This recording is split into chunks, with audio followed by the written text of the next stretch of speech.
Drama serial कफील की आने वाली एपिसोड बहुत ही ज्यादा इंटरेस्टिंग बनने वाली है, क्योंकि ज़ेबा को जैसे ही इस बात का पता चलता है कि वो माँ बनने वाली है तो वो काफी ज्यादा रोना शुरू कर देती है। और दूसरी जानब जवाद साहब अपनी बेटी को रोता देखकर काफी ज्यादा परेशान हो जाते हैं और ज़ेबा अपनी अम्मी से रोकर कह रही होती है कि एक रुमाल के ऊपर चंद जुमले लिखे हुए थे और उन जुमलों की आपने मुझे इतनी बड़ी सजा दी है। तो उन माँ बेटी की ये सारी बातें जवाद खुद बड़े अच्छे तरीके से सुन रहा होता है और उसके इस बात का बड़े अच्छे तरीके से अंदाजा भी हो चुका होता है कि जामी एक फ्रॉडिया किस्म का इंसान है और उसको इस बात का बड़े अच्छे तरीके से पछतावा भी लग गया होता है कि उन लोगों ने अपनी बेटी के साथ किसी हद तक काफी ज्यादा जुल्म ही किया है, एक फ्रॉडिया इंसान के साथ उसकी शादी कराकर। तो इसी बात को मद्देनजर रखते हुए जवाद अपनी माँ के पास आता है और आकर उसको सारी हकीकत से आगाह करता है कि मैं माँ इस रिश्ते से ज़ेबा को आज़ाद कर देना चाहता हूँ, क्योंकि मैं बड़े अच्छे तरीके से जान चुका हूँ कि ज़ेबा इस रिश्ते से बिल्कुल भी राजी नहीं है और मैं नहीं चाहता कि मेरी बेटी को मजीद अजियतें या मुश्किलात का सामना करना पड़े। तो ज़ेबा की दादी भी है जब ये सारी बात सुनती है तो उसके पांव तले से जमीन निकल जाती है। उसको इस बात का यकीन भी नहीं आता कि जामी इस कदर घटिया तरीन इंसान हो सकता है।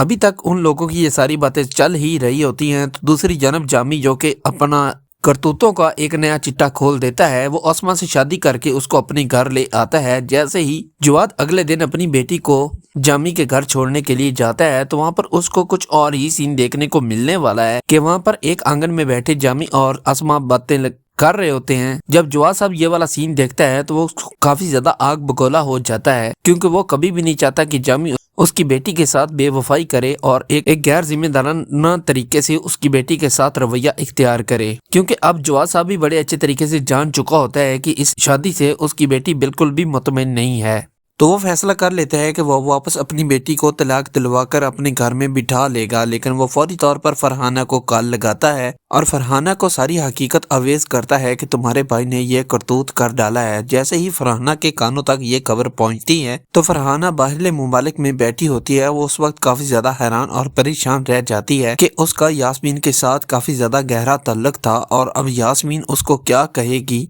कि उसने अपने लखते जिगर का टुकड़ा उसके हवाले कर दिया था और उसके भाई जामी ने इतनी बड़ी गलती आखिर कैसे की है। तो दूसरी जानब उस्मान अपनी माँ के पास आता है और उसे आकर सारी हकीकत समझाता है कि मैंने आज तक काफी इंसान देखे हैं, लेकिन मैंने अपने बनवाई से काफी ज्यादा कंजूस इंसान अपनी जिंदगी में नहीं देखा, जिसको जिस चीज की भी जरूरत पड़ती है तो वो उस बात के लिए अपने ससुराल वालों को ही जलीलो ख्वार करता है, आखिर वो चाहे पैसे हों या कोई सामान वगैरह हो। तब जाकर यास्मीन को इस बात का पता चल जाता है कि जामी एक घटिया तरीन किस्म का इंसान है। अपनी कीमती राय का इजहार नीचे कमेंट बॉक्स में जरूर कीजिएगा। मिलते हैं आने वाले वीडियो में, तब